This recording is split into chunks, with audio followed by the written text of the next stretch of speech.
All right. We shall stop it now because this song goes on forever.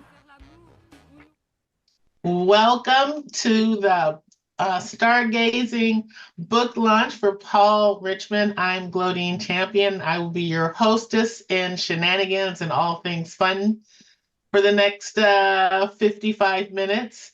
And so, without further ado, may we please present the fabulous Paul, the reason we're all here.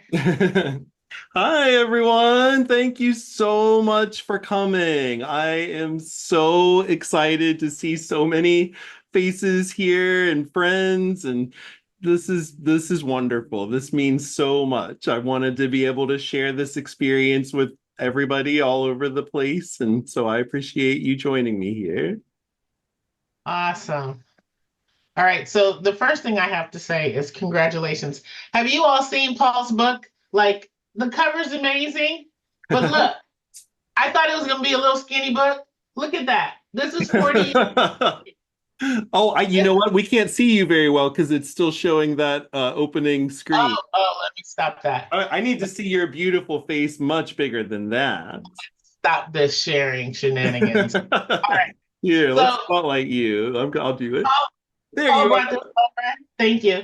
And I thought, oh my God, it's so beautiful. And then I saw it and I was like, and it's a big book. So I'm are. gonna flip through and be done with it in an hour. I'm still working my way through it with all the we're gonna talk about all the things. I think what I first want to point out and mention, because it's so important, is that Paul has been an artist for almost as long as you've been alive, yes? It's true as long as I can remember.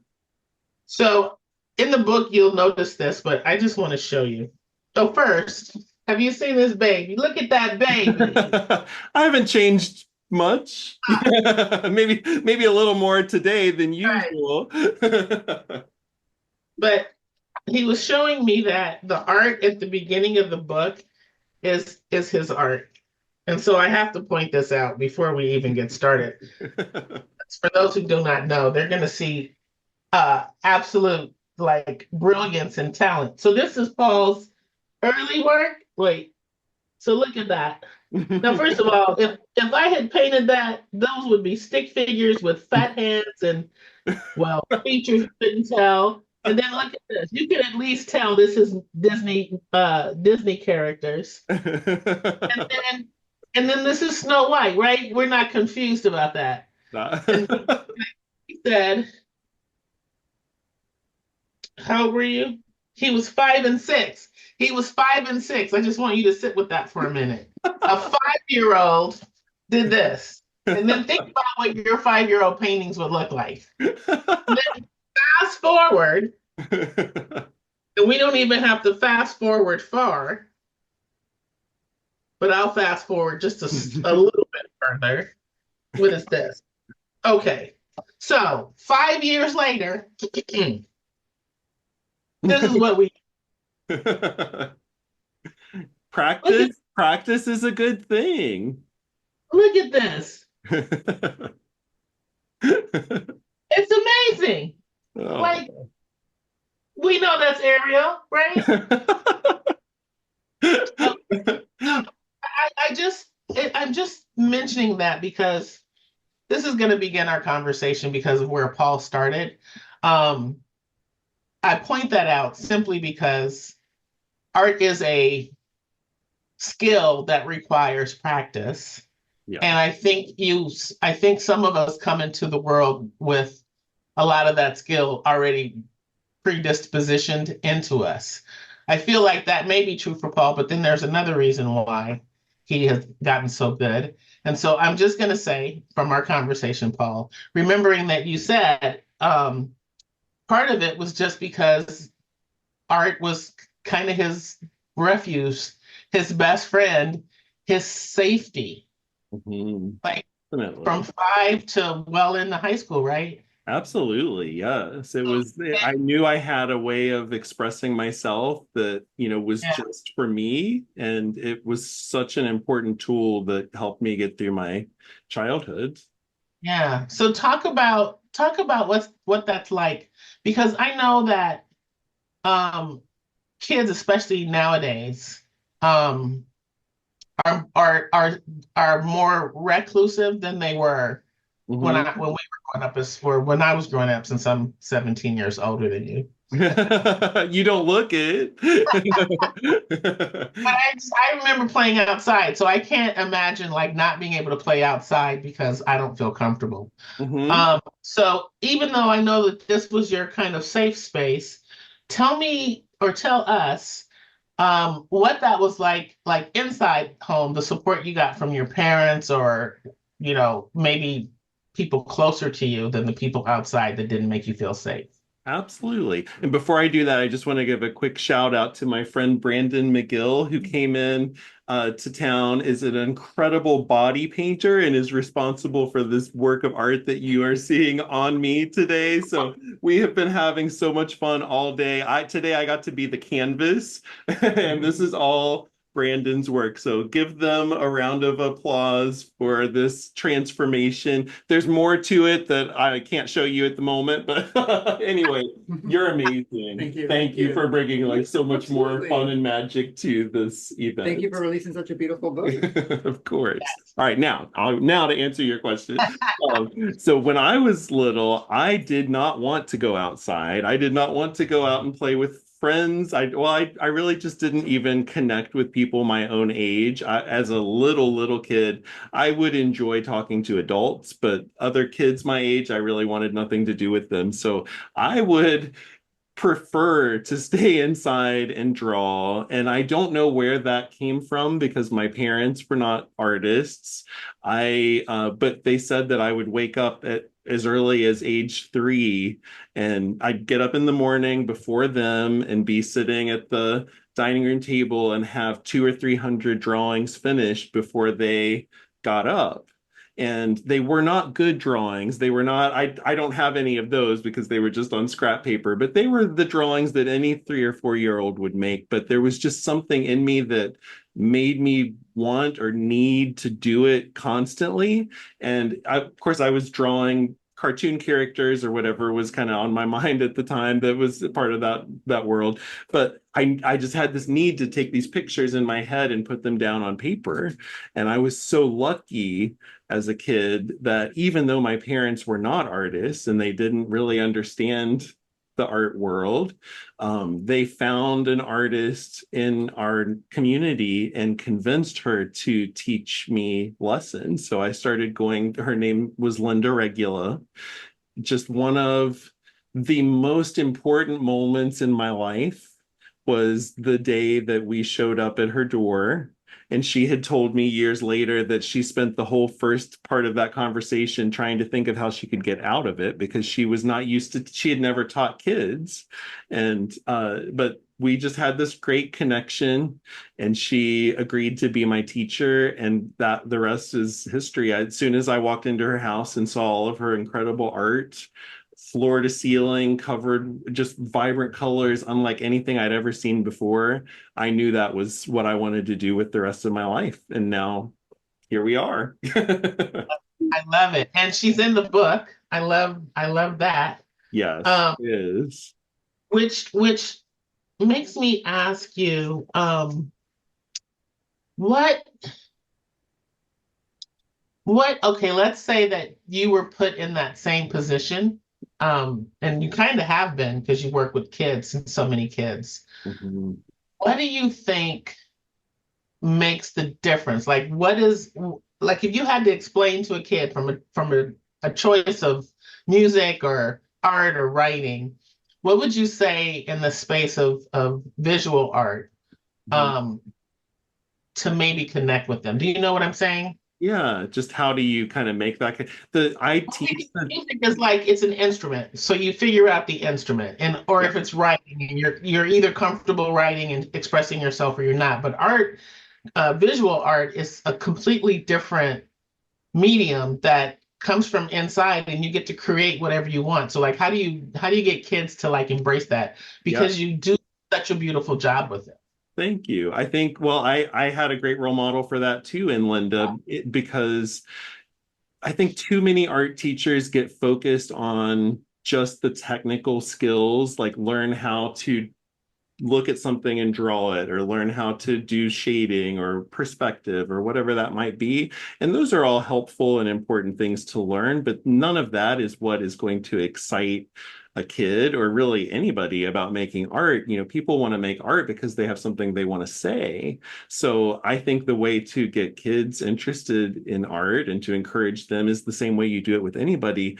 Listen to what they're interested in, let them make art about what they love, and then you Mhm. can teach all those other skills as they go along. But the creativity is the most important part. And it's often like the most overlooked too, because it's harder to teach that. And I think in some cases, especially when you have a student who is really driven and really motivated, they almost need that one-on-one time to be able to connect with a mentor who can say, you know, look, you've really got something special here, and kind of help pull that out of them. I know that that's certainly what Linda did for me, and that's what I love doing for my students as well. And I just wanted to give another shout out here really quick, and we'll be hearing from them later. But the book begins with Linda, my teacher, and then at the end of the book is an afterword by one of my students who I call my golden child. Linda always called me her golden child. And so my golden child is Ella Hubbard, who Yay, who's she's here here. with us all the way from Bermuda. So Wow. we've been meeting together every week for the past 4 years. Actually, Ella came into my life the very week that Linda passed away, and it just felt like fate in a way. I was in the hospital with Linda when I got the phone call, and I heard about this young artist who just wanted to make big, colorful dragons. And I had grown up seeing Linda's paintings of dragons, and I just know a sign when I get one. So I said, okay, I'd never taught anybody on Zoom before, but we'll give this a try. And we just have the most beautiful connection Oh, that reminds me so much of what it was like for me as the student of Linda, but now I get to be in the teacher role. And that role is wonderful too, just to be able to share that love of art with somebody and to see it received and to see Ella doing things. You know, Ella works in animation, and we'll give Ella a chance to talk here in a bit, I'm sure, but um, yeah. doing work that I could never do, and it's just it blows my mind. So you know, you don't have to know everything to be a good teacher. You just have to be excited, and you have to appreciate the talent of whoever is in front of you and help them to take it farther. And I love doing that. It energizes me. It makes me want to do more art myself. So I enjoy giving back because I was so lucky to receive such a, you know, great instruction my whole life, but then also it feeds my own creativity too to do that. Yeah. Yeah. And we got to give a shout out to your parents because most parents are telling you, telling kids that you can't make any money doing art. It's like it's Yes. rare that they seek out help because they see the talent in their child. So shout Right. out to parents for that. Oh, yes. I could not give them more. And they were so supportive my whole childhood, driving me to art lessons. I mean, I was oil painting when I was 4. So they were buying all of these materials that, you know, they probably couldn't afford, but they did it because they knew that was what I loved. And I really do appreciate that because there were no other families in our area with kids who were that's what they wanted to do, but they let me go my own direction. And obviously, you see where that leads. I've gone I my know, own I direction. love it. And that means that we're going to jump to you telling Okay. us, reading something for us from Oh, this amazing book that you've created. well, thank you. Okay, I will share. I'll share it so you all can see the visuals too. I'm actually just going to read a little bit from the very beginning of the book, so you'll get Okay. a little more insight into what those early art lessons were like. Oh, thank you. I'm just going to read it off the screen. It'll be easier. Okay, are you all seeing Yes. Mary Poppins? Okay. So, my See, memories of being a 4-year-old are a little fuzzy. In fact, much of my childhood exists only in an impressionistic form now, like a Monet painting viewed at close proximity. There are dabs of color, thousands of them actually, but few concrete images. However, some of my brightest and most intense childhood memories took place in the home of my golden teacher. For starters, I remember right from the beginning thinking that everything seemed bigger and brighter in Linda's house. There were gigantic paintings on the walls that looked more dramatic than anything I had ever seen, especially her fantastical paintings of dragons with shimmering scales and majestic wings. Colorful lines and shapes swirled around in an elegant dance across her canvases. Some came together to form recognizable images, while others were moving too quickly. Their purpose was not to depict something specific. I later learned these were called abstract. How could these overwhelming works of art have come from such a petite woman whose Southern accent, incidentally, reminded me of my mom's Dolly Parton records? I would have imagined they were the work of a dynamic warrior princess or an all-powerful sorceress, not a pretty lady with curly brown hair and interesting jewelry pinned to her jacket. Here are a few of my early works. These are spanning from age 4 in the top to age 6. I'm still shaking my head at that. Look at that baby. Oh. My horizons expanded by leaps and bounds in 2 short hours, and I believe there was a kind of magic that I experienced that day. It wasn't conjured in a crystal ball or a magic mirror like I might have expected. It was actually something more intangible, a rare and special connection beginning to form. I remember being struck by the way Linda seemed to be intently listening to my words as we chatted throughout the lesson. She asked real questions and listened to my responses with a wide-eyed, genuine enthusiasm that was different than the interactions I had with other grown-ups. We had a conversation touching on all the important topics: art, movies, books, food, and of course, Disney princesses. I could tell this was going to be the beginning of a very special relationship. I think that's a good place to stop. Do you have more pictures to show us? Oh, sure. I can show you some more pictures. So we're up to age 8 now. 8. Look My at that. my mom still has this one. Gorgeous. Look There's at a this. funny story. I will tell you about the Superman painting because he is seems a little out of place amongst all of, the Disney princesses. So I'll just read you this one little part. My dad was concerned that I had too many female role models. So one weekend, he had me watch every Superman movie with him. At the end of the final movie, I turned to him gleefully and said, "Those were great. When I grow up, I want to be just like Lois Lane." So I made this painting of Superman for him as a consolation prize since the movie marathon didn't quite have the impact he had hoped. What did he say when you said that? He gave in. That was the wonderful thing about my dad is that there were a lot of times where we would uh, have different ideas about maybe how I should be spending my time or what my interests should be. Or, I think, in many ways wished that I was perhaps a bit more kind of like traditionally masculine. That was just what was expected at that time. But Yeah. when he would try and suggest something or encourage me to do something else, if it didn't stick, he let me go back to being myself. And I appreciate that too. And I learned a lot from him. And that was actually something that I think I probably took away from the process of making this book more than anything when I was growing up. And even into my adulthood, I think I focused too much on the differences between myself and my dad. And looking back now, I realize how much he did influence me and how similar I am to him in many ways. I mean, he would never be sitting here wearing this and talking about himself and doing art, but my dad took an early retirement and was a stay-at-home dad in the early 80s in a small town in the Midwest where no other men were doing that while my mom had a full-time job. And so he modeled for us that it's okay to do your own thing and to do what's right for you and for your family in his own way. And so I think, I really, that was a big takeaway for me from doing this book, was just kind of reconnecting with him in a way that I never had before. But here, I'll show you a few more pictures if you want. There's my mom. She wrote a wonderful section here for the Oh book. my gosh, please share this letter. Okay.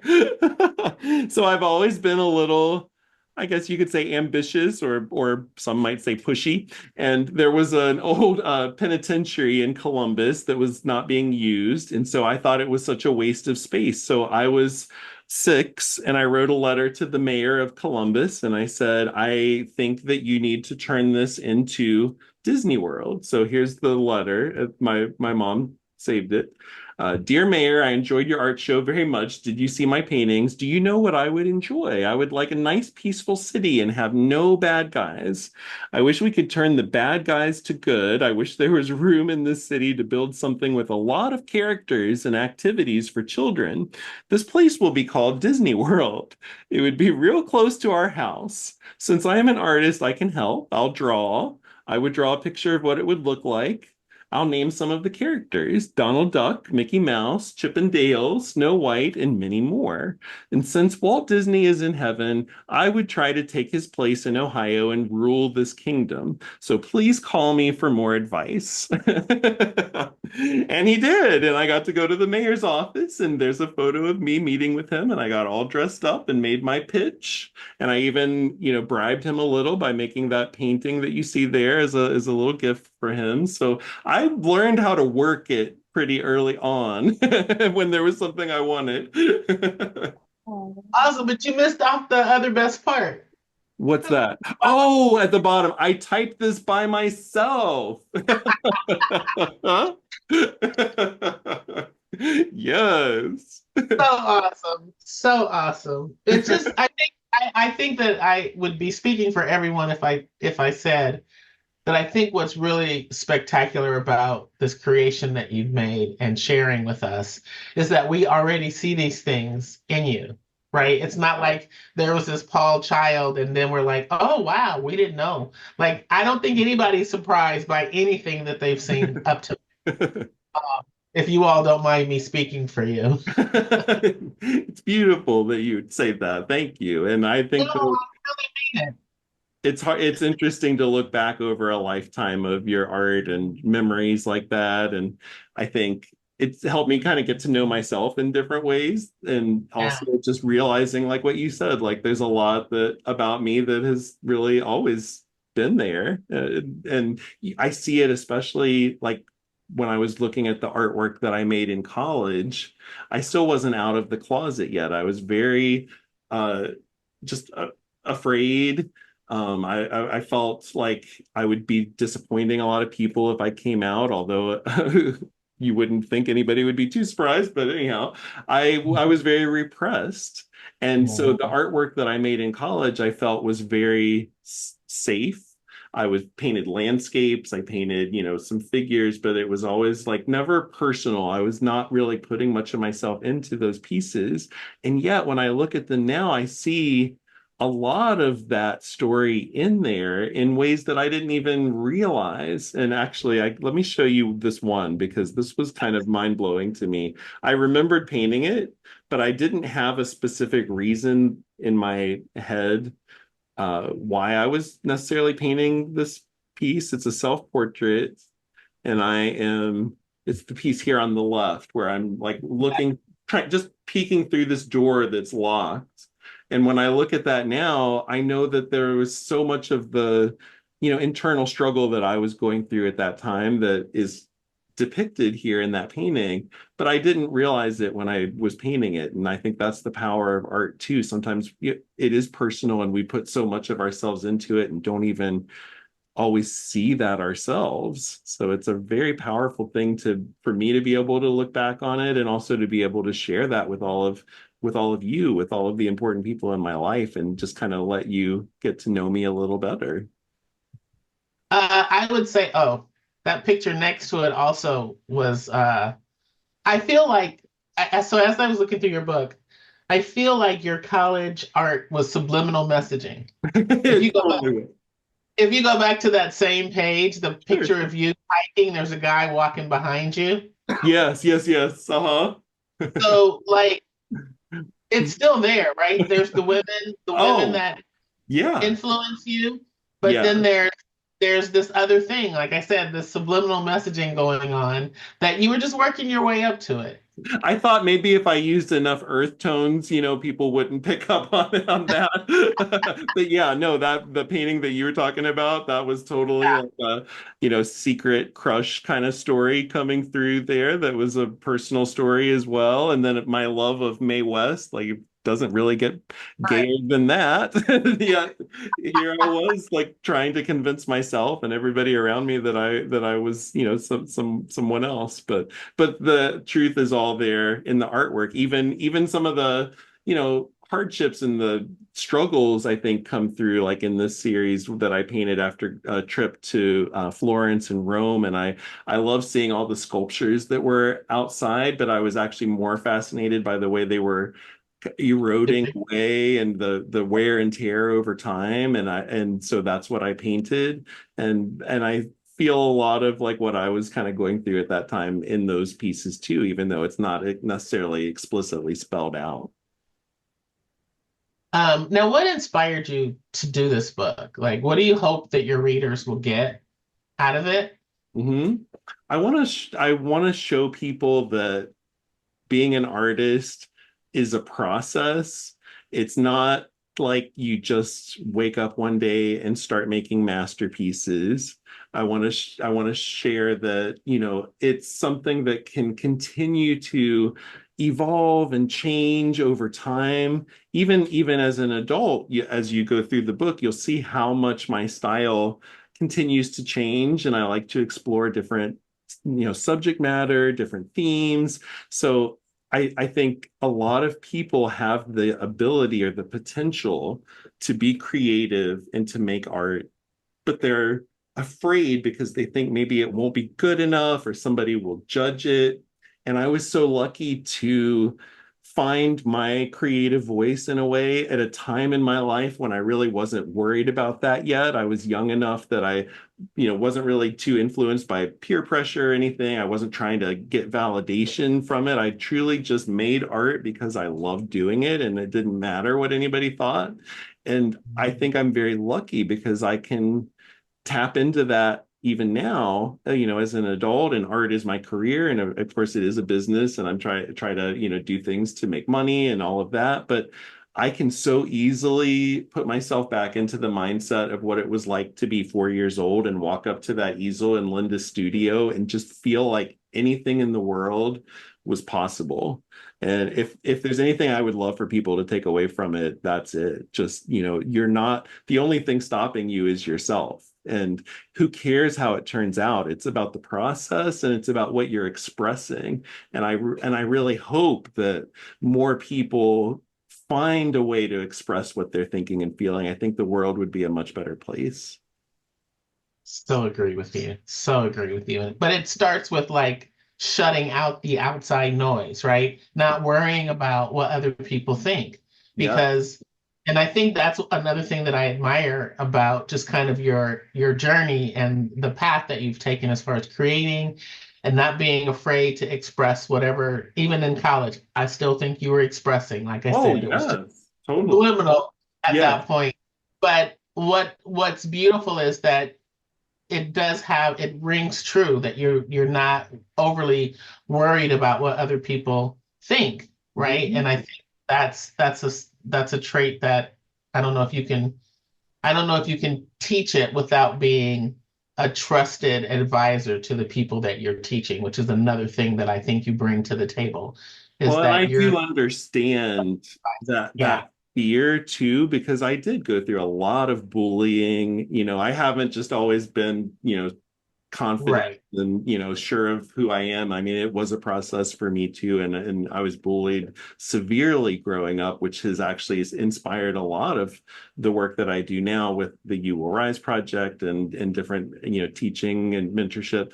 But I think that coming from that place and knowing what that felt like and worrying so much about what everybody around me thought helped me to get past that and realize that you're never going to please everyone. And those people's opinions, they might say whatever it is they're going to say, but you don't have to internalize that. You don't have to believe it. That's really what we try to impart on the young people we work with through You Will Rise. You can't always help the environment that you're in or what's happening or what's being said or done, but you always have the choice what you do with that information. You don't have to let it stick. And so I think, even now I get a lot of hate, a lot of criticism, a lot of homophobia. It's actually ramped up a lot, in recent years.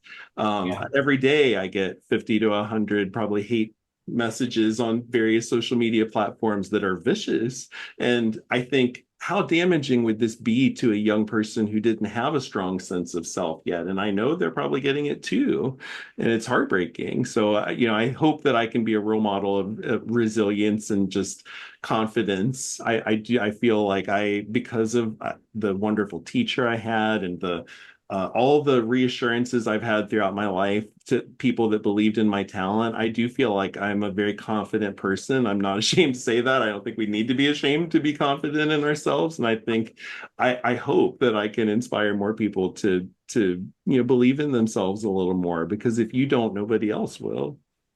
True. That's true. How did you, um, I guess this is a two-part question.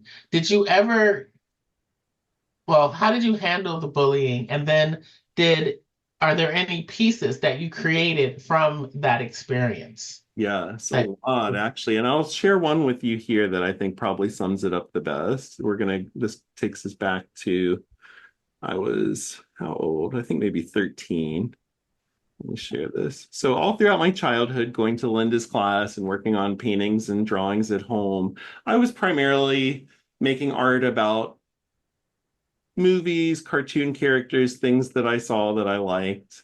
And then around middle school age, Linda noticed a real change in my demeanor. I would show up, I was very bubbly and very excited to be in art class before, and then I became very withdrawn.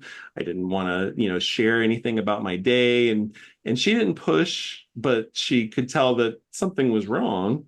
And I was so ashamed of the names that people were calling me and the things that were happening at school. I didn't want to talk about it. I didn't want to, go there. And so she said, "Why don't you paint it instead?" And I hadn't really thought of that, even though I had grown up seeing all of her work and how she processed her own childhood trauma through her paintings. So I knew that was a thing. I knew that art was more than just a pretty picture on a wall. I knew that it was a way of expressing important stuff, but I just didn't realize yet that I could do that until she told me to. So I think that's the kind of intuitive thing that makes someone a great teacher, is knowing when to give somebody that push. And anyway, this is the first painting that I made after she gave me that suggestion, called The Piece That Doesn't Fit, the one here on the left. Mhm. Every day at recess, I would just sit out on the steps, because recess was the worst time of day when everybody was kind of more unsupervised. So I would Right. just hide on the steps over by the side of the building and read or draw while everybody else would play. And so I painted my classmates as these stick figures on this puzzle that all fits together perfectly, but then there's me floating down below the piece that doesn't fit. And what was so powerful about doing that painting was being able to take those feelings and put them somewhere. I didn't just have to carry them around. I had an outlet. And then also, other people would see that painting and come up to me and share things about how they felt that way too. And it opened up conversations and connections that I would never have had. And that has sort of been what's driven a lot of my art ever since then. Even now, is creating art from personal experiences and feelings and stories, and sometimes even thinking, well, nobody's going to get this because it's so personal, but then you share Right. it and people do, and people understand, and people, especially people who have been through something like that. Well, That I actually want, leads to, I don't know, do you want to hear another little section? Because that sort of ties in with the what I was going to share next, so if you want more. yeah, and then I just want to open it up to the people that are here that are in the book to get them to share a little bit, and then we'll come back. But Okay. yes, Let me, this is I'm all about baby.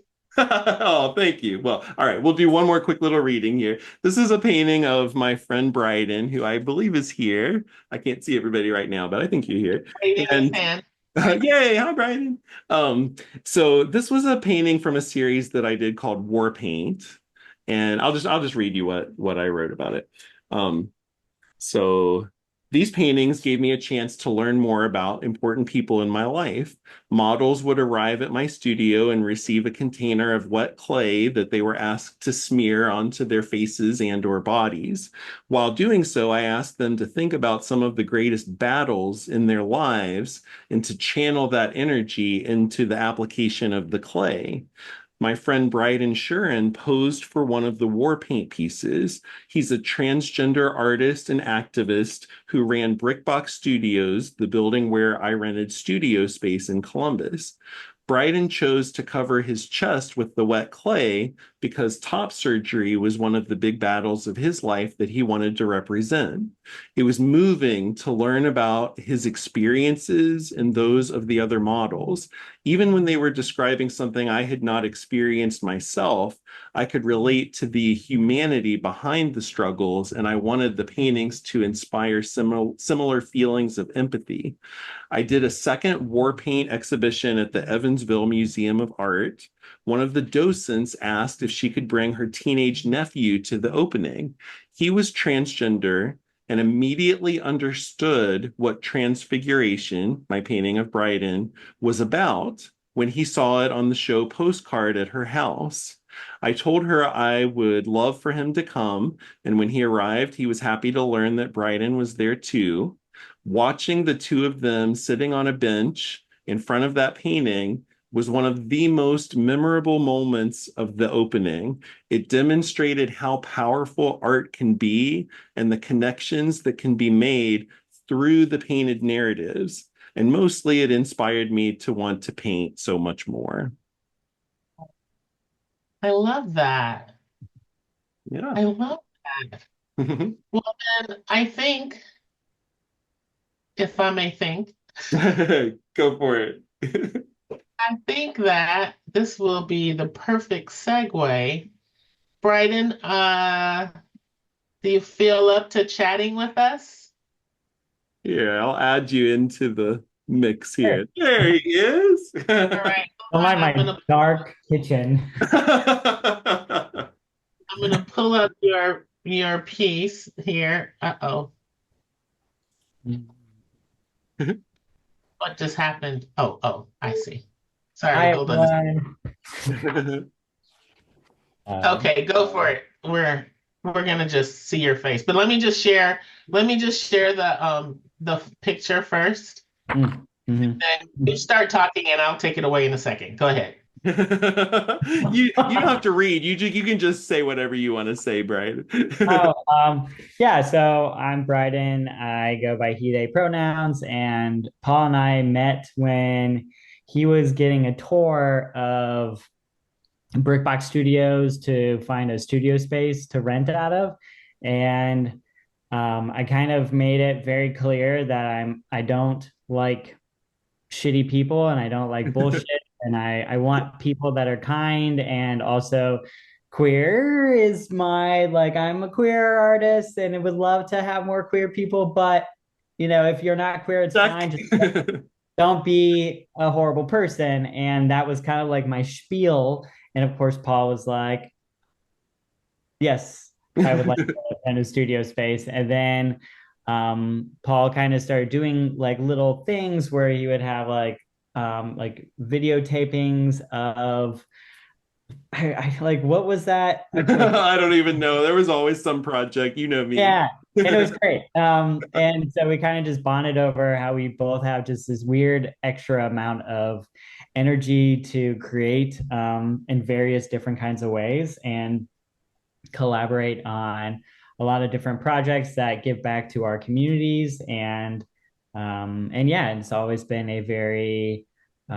beautiful collaborations that we have done in the past, and there will be obviously we're working on more. Yes, we are. We have a lot in the works. I love Yeah. that. I love collaborating. Yes. Yes, you do. You're really good at it. Mhm. Thank you, Yeah, Bryden. that's, I mean, it's Do you wanna share this, what inspired this piece that's in the book? The one with the face mask. Yeah. That one was, so I'm a artist as well, and I do use a various types of mediums from spray painting to acrylic and oil and whatever I can get my hands on. And this is just kind of me. And this, we painted this before the pandemic, by the way. Right. It was it was like what, a year Right before the before. yeah, like Yeah. pretty damn close to being before the pandemic. And it was like, yeah, like this is what I always look like. I have my overalls and a face mask on, and Yeah. I'm just kind of always this a little bit more intense when I'm painting and creating because I'm so focused. But and then Paul just decided to do this like apocalyptic round without us realizing what was in store for us. Well, And if there is an apocalypse, I think Bryden's the person you want to be hanging out with because he'll be prepared. He's got like so much stuff, and he'll make it work somehow. So make it work. Yeah. And very, Um, very like we'll tinkering. But yeah, so yeah.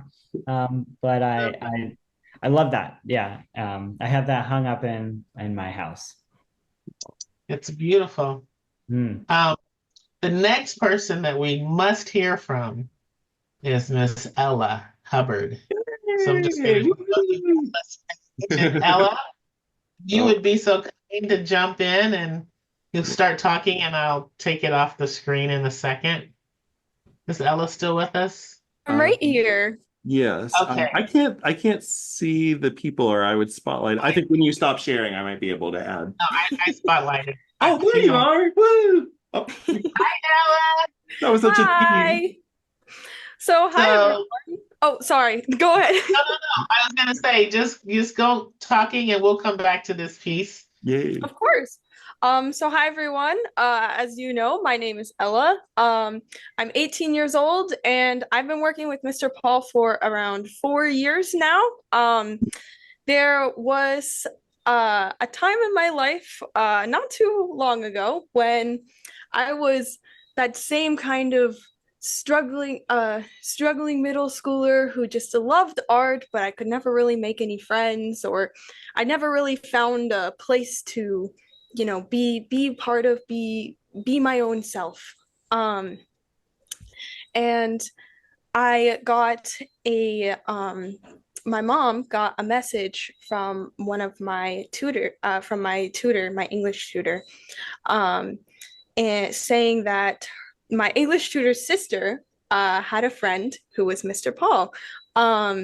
And she asked me if I would be interested in doing art mentoring, which I didn't know it was really a thing back then, but I was definitely interested. And I can just remember that first Zoom meeting that I had with Mr. Paul was a magical experience. He told me about his mentor. He showed me some of his art. I got to talk about, the things that I was interested in drawing. I got to show him all the crazy cool dragons I used to draw, and I still love drawing today. And over the years, I feel like I kind of found my place and found people that I can connect with, and it's made me feel like I'm less alone and I have people who are going through similar experiences to me. I don't know if you want to pull up the piece that I made. Of course. Yay, thank you. You are so awesome, Ella. Thank you I'm so happy much. you're here with us. Thank you so much. So I obviously, as said many times, I love drawing dragons. I've always loved drawing dragons and fantasy creatures. But you can see me at the bottom, a little awkward middle school me. I was always tended to be the jokester. I was like the funny person, but no one really no one necessarily really liked that. But anyways, um, I did. but I found a lot of comfort and a lot of I guess I saw a lot of myself in learning and working with Mr. Paul and getting to experience what it actually is to be an artist. And that's kind of what I wrote about in the ending of the book. I really wanted to emphasize what I learned over the course of the 4 years. I learned so much about what it truly means to be an artist. And it's not about the finished product. It doesn't matter, how good something looks. It's about the experience of creating something completely original and even creating something about something that you just like. It's not about the finished product. It's about the experience of making it and the fact that of why you're doing it because you enjoy it. Love that. Thank you. Well, thank you, Ella. We want to take open it up a little bit for people who may have some questions. Of course. But don't go anywhere just in case we want to bring you back because you did a peacock at the back of the book that I want to show everyone. Oh, yes, Mark. Phoenix. Yes. That's a great word. What did I call it? A peacock? A phoenix? Close enough. Colorful bird.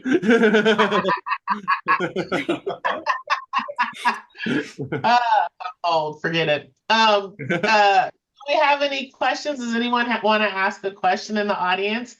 I see, is it Dr. Riley? No. How do you?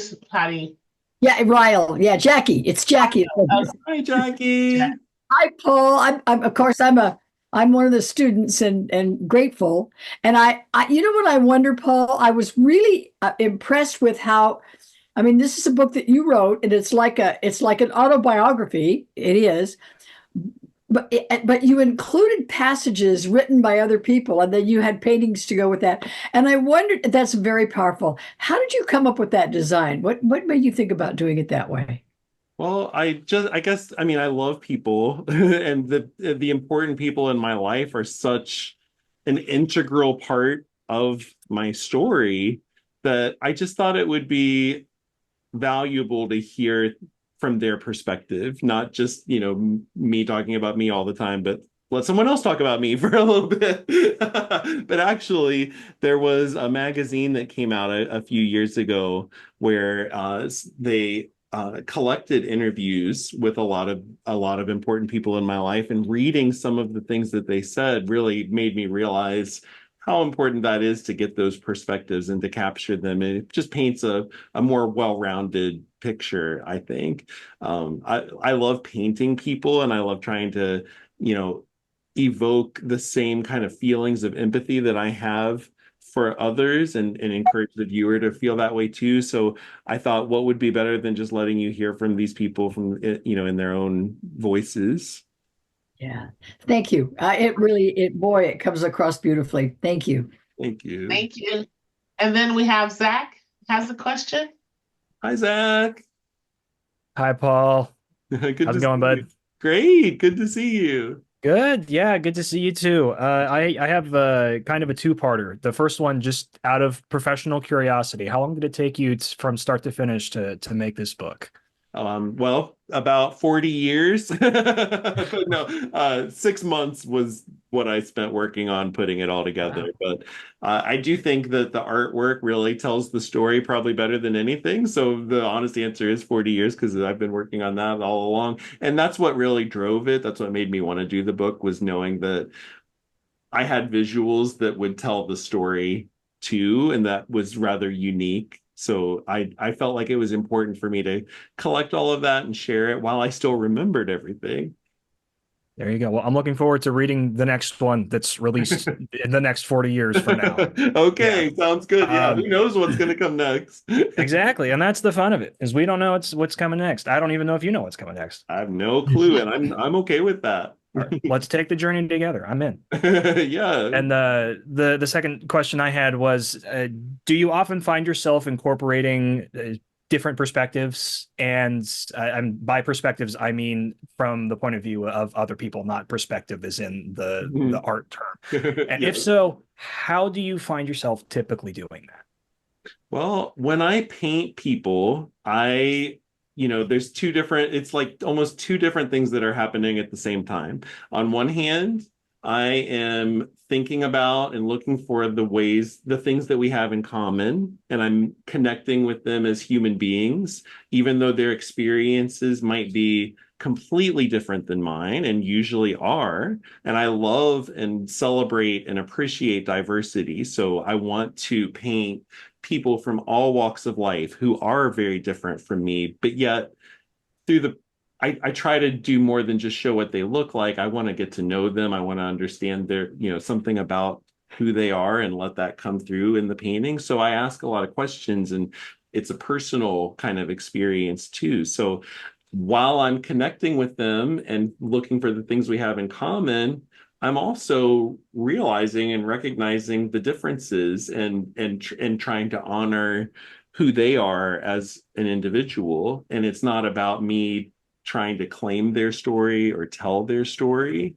It's really just me painting what I see, what I feel. And I look at those pieces always as collaborations. And actually, Glodean's a great example of that. We did a collaboration together that she has hanging in her house, that what she brought to it, and maybe you want to tell that story, but what you brought to it made that painting. And it's something I would have never thought of. Yeah, let's just quickly go there. I just pulled it up because I was like, wow, that sounds the way my piece was created. Yeah. This is hanging in my home, and if I didn't have to get up and go take it off the wall, I would show just how huge it is. But Paul interviewed me for this painting, and I told him I love ancient Egyptian everything, and I wanted him to merge me with Akhenaten. Akhenaten was a king who's actually King Tut's father and Nefertiti's husband. And he came and kind of flipped Egypt upside down and introduced art and all sorts of things. And he's always been kind of my hero. And I wanted Paul to merge us together. And while this is beautiful on the screen, you have to see it in person to really see how much he captured my essence. And I was going through stage 4 lung cancer when I think we handed this piece off. And I put it in my living room because I told him, if ever during this journey I forget who I am, I'm going to look at this painting so I can be reminded.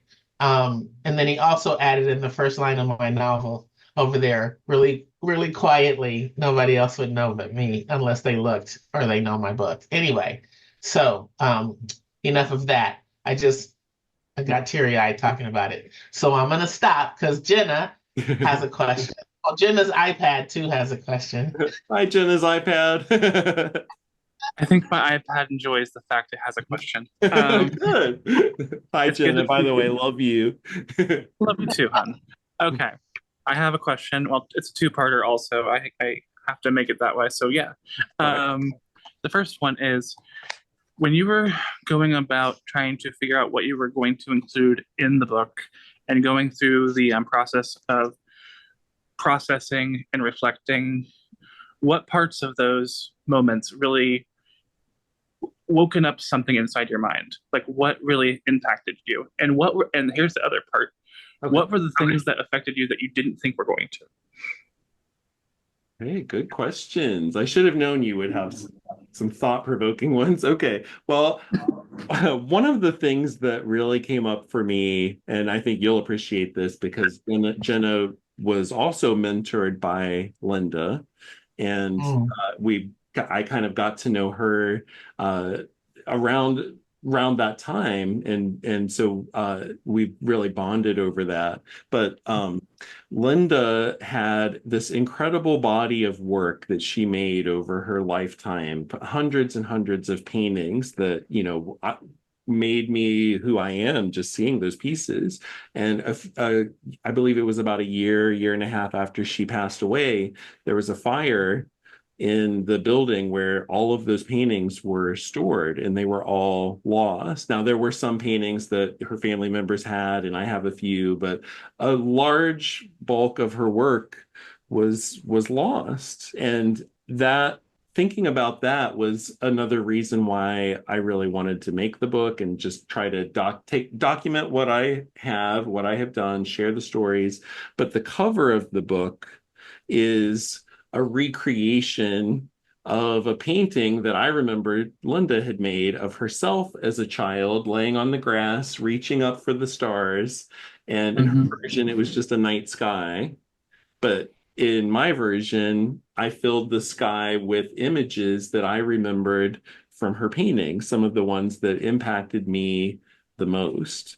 So I think the thing that came to my mind as you were asking your question is just that whole idea of, the legacy of an artist, what that means, and how I want to share not just my story, but how I feel like I am just one part of a bigger story. So that's why it was important for me to include so much about Linda, and then also share like Ella and students that I see as being sort of the next generation of that legacy. It really helped me to just kind of locate myself within this bigger cycle of mentorship and realize how important that is to me, and that's, if I do think ahead to the next 40 years, like what do I really want to invest my time in? It's that I want to really be someone who is encouraging and helping other people to be creative, because I can't imagine anything more important than that. You do that every day, hon. Oh, well, thank you. And I'm so proud of you. Jenna went back to school and just graduated, got her fine art degree, and made some incredible paintings. And I know Linda would be so proud of you too. Don't. You can't help it. Yeah, you just got to say thank you. I know we don't know each other, but I'm jumping in to say that. Thank you. We're at 2 minutes after 5:30. Oh, I guess it would be 5:30. But if there are any other questions, if you all don't mind going a few minutes longer, if there's any other questions, otherwise we can wrap it up out of respect for your time. We leave it to you. Are there more questions? Last call. Or maybe you all want to hear him read one more time before we say goodbye? Could do that. Yeah. Alan, did you just raise your hand? I think Alan. No. Oh. No. Oh, okay. All right, I can read one more little thing. Yeah, read one more. Yes. And also, I know we mentioned that there would be an art activity, but I think you all can easily do that on your own too. There's a template of a star that you printed out. I actually have one right here. I've just got to do my little pitch for that. Print it out, decorate the star however you want, draw, color, everybody, grown-ups too. And there's an address on here to mail it to me. We're having an in-person book release party on October 19th. And we're going to hang all the stars from the ceiling, and then be sure and put your name and email address on the back, because we're going to draw a name out of a hat, and somebody who made a star is going to get a $500 gift certificate to Art Makes Us to come and take some classes with us. So had to get my little pitch in for that. Make a star. Yes. Yeah. All right, let me find one last. Maybe I'll just go to the actually. Maybe rather than reading, what I want to do is show you this Phoenix, tell you a little about this Phoenix story. So I'm going to start here. Let me share my screen. So Linda, when she did learn that I was being bullied so much, she told me a story from her childhood about a Phoenix. She had been she went to this one-room schoolhouse, and she was bullied terribly, and she went through a lot of other things too. Poverty, abuse at home, all kinds of stuff. But she was very withdrawn, and she didn't like drawing attention to herself. But every week the teacher would play a story on the radio and have the students draw whatever the story was about. And one week it was about a phoenix. So Linda sat there and made this drawing of a phoenix, and she took it up and showed it to the teacher, and the teacher chose it as like her favorite drawing of the day. which Linda had never been praised for anything before. So she didn't even know how to take that. And the teacher took her drawing and hung it up on the wall. But then as soon as the teacher left the room, some of the kids who always bullied Linda went up and tore her drawing down and ripped it up to shreds and threw it onto the ground. And Linda, told me about that as a way of kind of relating to my experiences with bullying. But she also said, they didn't win. They didn't stop me from becoming an artist. And so then she made a new painting of a phoenix as an adult and to share with me. And so this is Linda's phoenix painting. And to give you an idea of how meaningful and important that has been to me as a symbol, I have that as a tattoo on my arm right here. And it's the symbol that we use as the logo for the You Will Rise project, because the phoenix rises from the ashes, just like you have to do if you are experiencing bullying. You have to find a way to pick yourself up out of that and believe in yourself anyway. So the reason why I wanted to share that with you is because when Ella agreed to write the afterword for my book, I did not know that it was going to come with a surprise piece of art that, well, I'll just share it with you. It's amazing. It really just made me so emotional. And I got to see it for the first time on Zoom with Ella. And so, Ella got to see me be all emotional and cry. Ella made their own version of a phoenix using their style to represent that kind of passing of the torch in a way, that again, that cycle of mentorship, but just seeing that symbol that had been so important to both me and obviously to Linda being reinterpreted and brought to life in a new way. So this is the actual last 2 pages of the book, because what better note could there be to end on than that? That just represents everything that is important and the future. And so that's I can't thank you enough, Ella, for creating that, for surprising me with that. And I don't think well, maybe you do realize how much that really does mean to me. Thank you. That's better than a meeting. Yeah, no, that's a beautiful way to end this. We want to thank all of you for being here. Get Paul's book. If you're in Monterey, Carmel, or the area, be sure to come to the book launch on October 19th, the in-person. Yes, I see Brian's got his book already. And can we also just say a quick thank you to Glodean for being our amazing host today. I just am so happy you were willing to do this. You made it fun. I love you. You are wonderful. And we're doing some fun other collaborations too. I got to illustrate a book that Glodean is going to be releasing soon. And we're also going to be doing some teaching together. So I love you, Glodean, and thank you for everything. Thank you so much. I guess you can all say hi to Tashi, who just made her appearance. Oh, hi, Tashi. That's where I rest my head, and Tashi sits right up here and covers my bald spot. Thank you. All right. Thank you, everybody, for coming. I really appreciate it. It means a lot to me to see all of you here, and I hope you enjoy the book. Yes, absolutely. Bye. It's Hi, wonderful. thank you. Thank you. Bye-bye.